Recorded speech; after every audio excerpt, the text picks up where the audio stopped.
I am a trained oral and maxillofacial surgeon from India, and I have over 10 years of experience in surgery.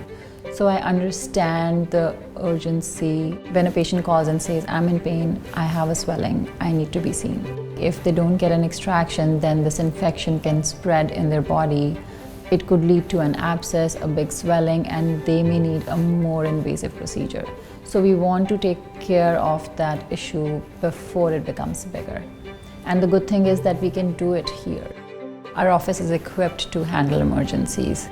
And we have this on-call service where the patients can call over the weekend, which is, I think, very unique. I have an amazing team. My assistants are very well trained to understand the sensitivity of the problem. They help a lot to comfort the patient in that situation.